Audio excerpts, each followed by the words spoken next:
चढ़ जाते हैं पर रोज कितनी दफ़ा चढ़ना होता है ऊपर? दफ़ा चलते हैं। अच्छा चलें, वेरी वेल। उसके अलावा क्या करते क्या आप सारा दिन यहाँ पे? बस ड्यूटी दे रहे हैं। नज़र रखने के लिए। जी सर। और कहाँ कहाँ पे हैं इस वक्त लोग?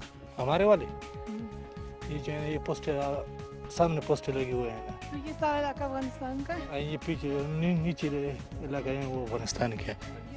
ये तो पाकिस्तान। आपको अगर उधर जाना हो तो पासपोर्ट चाहिए? पासपोर्ट तो जरूर चाहिए। आप कहाँ तक जा सकते हैं आगे तक? बस आगे इजाज़त नहीं है। आगे इजाज़त नहीं, बस ये आपकी पोस्ट है। इनके फौजी का वो दूर है। दूर है? अच्छा, बीच में। ये तमाम आपके साथ ही हैं लोग? हमारे पोस्ट लगी हुई ये यहीं पे तैनात है। हमने आपको दिखाया यहाँ पे जो फौज तैनात है वो कौन कौन लोग हैं।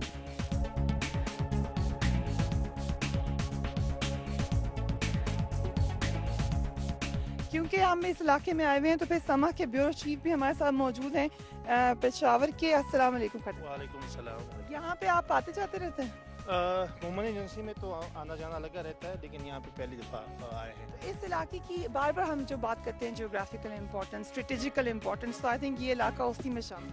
ये जिस इलाके में इस वक्त हम मौजूद है, मेरे ख्याल में 2007-8 से लेके 2010 तक ये मिलिटेंट के कब्जे में था। बल्कि ये जो चेक पोस्ट है यहाँ पे पहले ज़माने में चेक पोस्ट हुआ करती थी। 2010 में यहाँ पे अटैक हुआ था और काफ़ी जवान इसमें शहीद हुए थे, 25 के करीब करने। फिर इनमें बाद में कुछ छूट गए, बाद कुछ अभी भी मिलिटेंट्स के कब्जे में, क्योंकि जब ये वाक़या हुआ उसके बाद ऑपरेशन शुरू हुआ तो वो लोग यहाँ से अफगानिस्तान या दूसरे इलाकों में मुंतकिल हुए।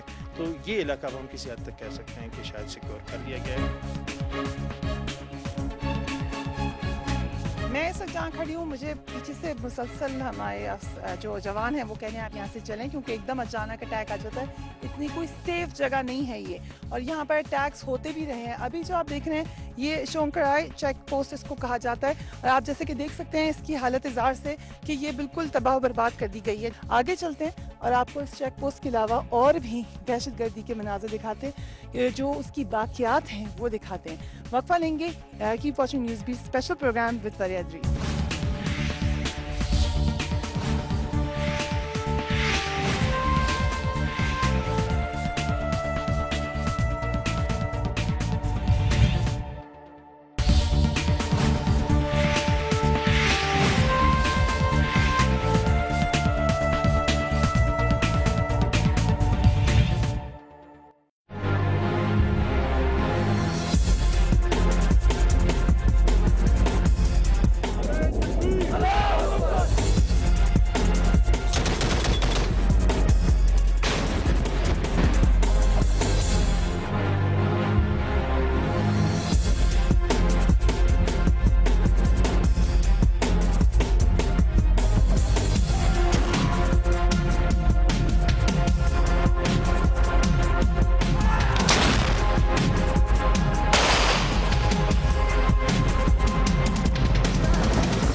राखी पास के इलाके में हम पहुंच चुके हैं। इस इलाके तक आना कितना मुश्किल था वो तो हमने आपको रास्ते में दिखाई दिया था। अभी मैं आपको दिखाऊं, यहाँ पे भी एक चेक पोस्ट बनी हुई है, और इससे पहले भी हम जहाँ पे थे आपको याद होगा वहाँ पे वो लोग हमें बताया गया कि मुसलसल हमले होते रहते हैं, बल्कि एक दिन पहले भी वहाँ पे फायरिंग हुई थी, क्योंकि बॉर्डर का इलाका है। ये भी पीछे आप देखें पहाड़ों के ऊपर आपको ऑफिसर्स और जवान नज़र आ रहे होंगे। ये तमाम लोग यहीं पर रहते हैं और यहीं पे इनका तैनाती हुई हुई है। बिल्कुल पीछे आप देखें तो ये अफगानिस्तान का इलाका है और पीछे कुन्नर का इलाका भी है। हम आपको उसके भी करीब ले जाके थोड़ा सा फुटेज दिखाते हैं। यहाँ पे जो लोग हैं ये काफ़ी भारी तादाद में आपको यहाँ पे नज़र आ रही होगी। पाकिस्तान आर्मी उनकी यहीं पर तैनाती हुई हुई है। कुछ लोगों से हम बात करते हैं। आप लोग यहाँ पर हमारे साथ आए हैं या यहीं पे बेस्ड? तो आपका काम क्या होता है? काम में जो टेकरीज है इनको कैप्चर हमने किया हुआ है और उसके बाद डिफेंसेस हमने कर लिए। और कितने अरसे के लिए आप लोग आते हैं यूजुअली जब आपकी डिप्लॉयमेंट होती है? जो इन्फेंट्री की नॉर्मल यूनिट होती है वो तकरीबन 2 से 2.5 साल के लिए यहाँ पर एम्प्लॉय रहती है। तो उसमें कुछ एक्टिव ऑपरेशंस होते हैं जिसमें जो है हम तमाम जो हाइट्स हैं वो कैप्चर करते हैं, उनको मिसक्रिएंट से क्लियर करते हैं और उसके बाद वो एरिया ऑक्यूपाई रखते हैं जब तक कि उस एरिया में पीस इस्टेब्लिश नहीं हो जाता। ओके, यहाँ पे आपने देखा कि कितने लोग यहाँ पे तैनात हैं। हम आगे चलते हैं, कुछ और लोगों से भी आपकी बात करवाते हैं।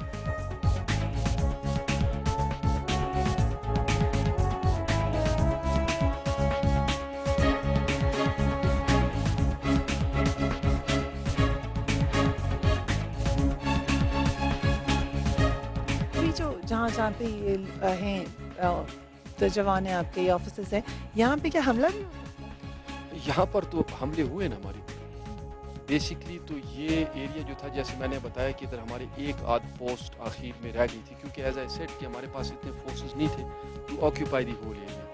सो we had to just hold जो कि इम्पॉर्टेंट जगह थी उस पर हमारे।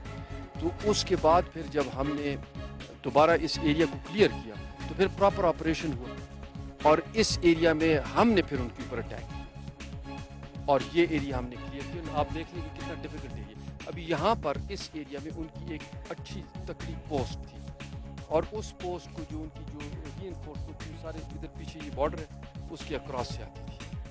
सो उसको जब हमने टेक ओवर किया तो naturally we had to attack. और ये आप हाइट्स देख लीजिए कैसे इसके ऊपर कुछ और इस इलाके के बारे में आपको दिखाते हैं। सबसे इंटरेस्टिंग चीज़ तो ऊपर मुझे फौजी नज़र आ रहे हैं, आपको थोड़ी देर में उनके बारे में बताते हैं।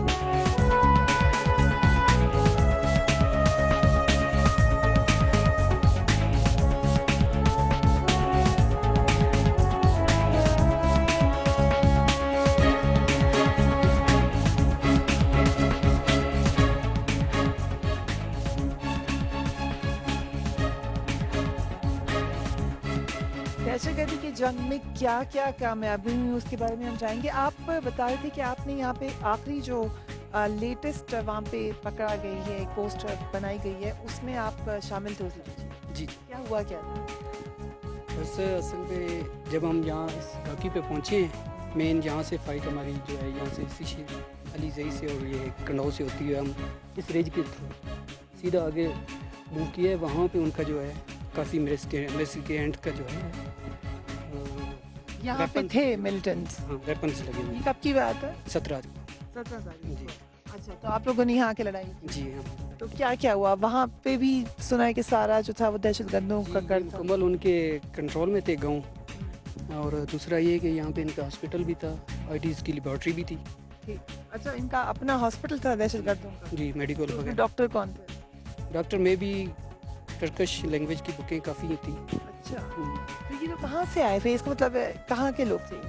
ये असल पे इसको तो हम यही कह सकते हैं कि ये हमारे मुल्क के नहीं हैं, ये खरीदे हुए लोग हैं। और दूसरा ये है कि ये इनको कुछ सपोर्ट कर रहे हैं। तो जब यहाँ पर आए तो कैसी लड़ाई हुई? कितना असला था उनके पास? कितने दिन लगे आपको इस पे कब्जा करने? असल पे हम जब तकरीबन 3 दिन यहाँ पे रहे हैं, लेकिन फिर एक हफ्ता हमने इसका डिफेंस किया है। यहाँ पे जब आप लोग थे तो फायरिंग कहाँ से हो रही थी? मुख्तलिफ एरिया से, इसमें इन घरों से भी आती है। पूरे एरिया में यहाँ पे इनके हैवी वेपन 2-3 लगे हुए थे। हैवी वेपन छोड़ के भाग के गए हैं 12% जो। और ये अभी तकरीबन 1 महीना भी नहीं हुआ। जी बिल्कुल। ये साहब जो है इन्होंने इस लड़ाई में हिस्सा लिया था जो कि यहाँ पर लड़ी गई थी। आपको बिल्कुल पीछे हम दिखा रहे हैं। बहुत ही इंटरेस्टिंग सी बात बता रहे हैं कि यहाँ पे एक लेबॉर्ट्री थी, एक हॉस्पिटल था। मोम इमरजेंसी में हॉस्पिटल नहीं है लोगों के लिए, मगर दहशतगर्द इतना ज़्यादा मजबूत कैसे था कि एक हॉस्पिटल रन करा था। मगर अब वहाँ पर कब्जा कर चुकी है पाकिस्तान आर्मी और पाकिस्तान की जो पूरी गवर्नमेंट की रिट है वो वहाँ पर कायम हो चुकी है। मगर ये साहब जो है इन्होंने उस लड़ाई में हिस्सा लिया और साथ साथ वो बता रहे हैं कि जो लोग मिले उनमें टर्किश डॉक्टर्स इस हॉस्पिटल के अंदर काम कर रहे थे और जो आसार हैं उससे लगता है कि फॉरेन इन्वॉल्वमेंट भी थी इस इलाके में दहशतगर्दी फैलाने में।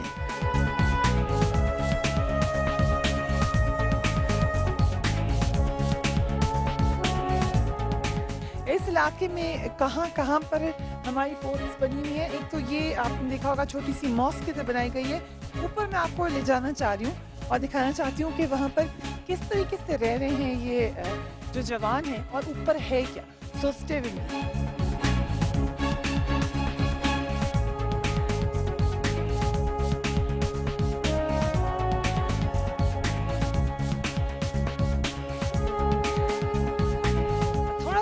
हम ब्रेथलेस इसलिए हो रहे हैं कि काफ़ी चढ़ाई से चल के हम यहाँ पे पहुँचे और मैं आपको दिखाना चाह रही हूँ कि जो हमारे जवान हैं वो कैसे रह रहे हैं। काफ़ी ये मुझे VIP किस्म का कमरा लग रहा है आपका। हमारे साथ इस वक्त जो नायब सूबेदार मौजूद हैं उनसे भी पूछते हैं कब से आप यहाँ पर? 1 माह हो गया। तो यहाँ पे कैसे रहते हैं आप लोग? इंटरनेट नहीं है, मोबाइल नहीं है, तो किस तरीके से आप लोग काम? अखपुर बंदोबस्त क्या है? अपना बंदोबस्त। तो यहाँ पे चलता है इंटरनेट और मोबाइल? नहीं, कुछ मोबाइल सिस्टम कुछ भी नहीं। तो अभी यहाँ मुझे पता चला था कि कुछ अर्से पहले तक यहाँ पर दहशतगर्द थे, तो कैसे आप लोग उस पर कब्जा पाया आपने? हमने भरपूर अपनी कुव्वत जवानी के साथ जो हमने ट्रेनिंग की थी उससे फ़ायदा उठाया और दुश्मन को मार बनाया। अच्छा, और आपके साथ यहाँ पे और कितने लोग हैं? 126 आदमी। 126 आदमी यहाँ पर मौजूद है। एक हमने आपको दिखाई यहाँ पर पोस्ट, कुछ और पोस्ट भी आपको दिखाते हैं। छोटा सा ये कमरा है जिसके अंदर ये लोग रह रहे हैं और यहीं पर कोई ज़मीन पर सो रहा है, किसी ने वैसे कोई थोड़ा सा वुड का बेड है जिसके ऊपर सो रहे हैं। आगे दिखाते हैं हम आपको कि कैसे इंटरेस्टिंग लाइफस्टाइल है यहाँ पर।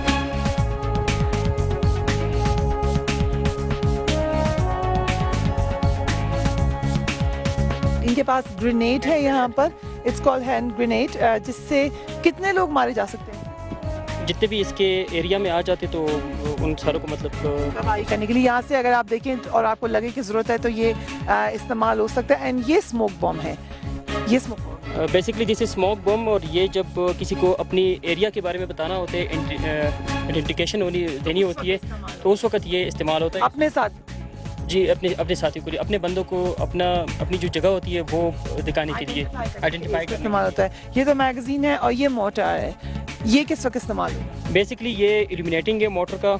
ये जब भी कोई तारीकी होती है, जब अंधेरा होता है, उस वक्त अगर कोई मूवमेंट वगैरह इस तरह डिटेक्ट होती है तो उस वक्त ये इल्यूमिनेटिंग फायर करते हैं और उस वक्त बेसिकली ये रोशनी देता है ऊपर। ये रोशनी देते तकरीबन राउंड अबाउट कोई 2-3 मिनट के लिए रोशनी देता है। तो फिर आपको बंदे को उस वक्त जितने भी ट्रुप्स होते हैं उनको अंदाज़ा हो जाते हैं अपने आगे वाले एरिया का।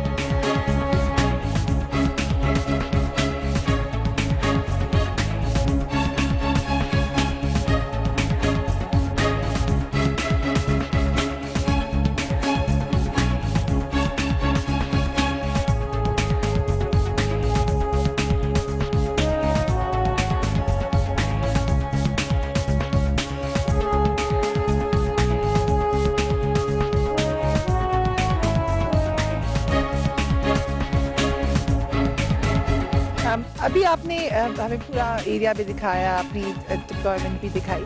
उसके अलावा जो आजकल खास कर बातचीत हो रही है वो ये हो रही है कि हमें बातचीत करनी चाहिए मिलिटेंट से। आप इस इलाके को अच्छी तरीके से जानते हैं, क्या ये पॉसिबिलिटी है?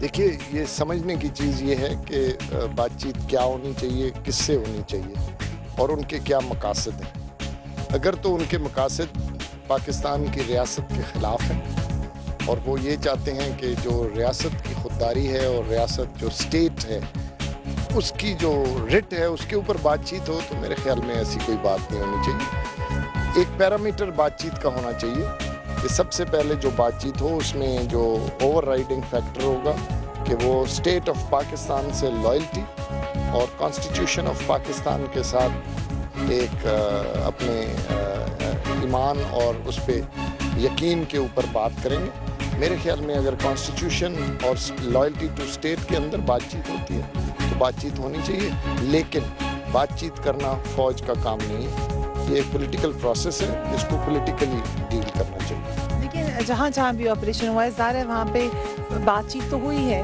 तो उससे माजी में जो बातचीत हुई उससे क्या पता चलता है कि आगे क्या क्या हमें चैलेंजेस दरपेश? देखिए, जो मौजूदा ऑपरेशन हुए हैं वहाँ कहीं बातचीत नहीं हुई। Let me make a statement on that. हमने किसी से कोई बातचीत नहीं की और ख़ास तौर पे जो यूनिफॉर्म ट्रुप्स हैं उन्होंने किसी से बातचीत नहीं की। हमें हुक्म मिला था rate of the state establish करने का, वो हमने कर दी है तकरीबन 100%। जहाँ तक पहले का तजर्बा है वो आपके सामने है।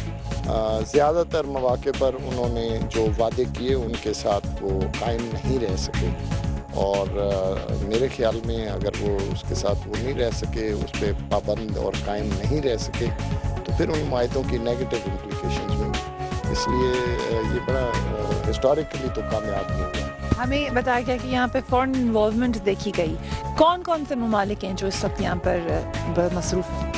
देखिए, ममालिक को इस तरह पहचानना ज़रा मुश्किल होता है, लेकिन और जो अगर अच्छा इंटेलिजेंस ऑपरेटर है वो अपनी शनाख्त नहीं होने देता जब वो किसी ऐसे मामले में दखल देता है। उसकी कोशिश होती है कि उसका फुटप्रिंट ना देखा जाए, लेकिन एक लोकल और फॉरेन में तफर्रक नज़र आ जाता है जो नज़र आ रहा है। और अफ़गानिस्तान में भी और इस इलाके में भी लोग इन्वॉल्व हैं जो पाकिस्तान की स्टेट के ख़िलाफ़ हैं।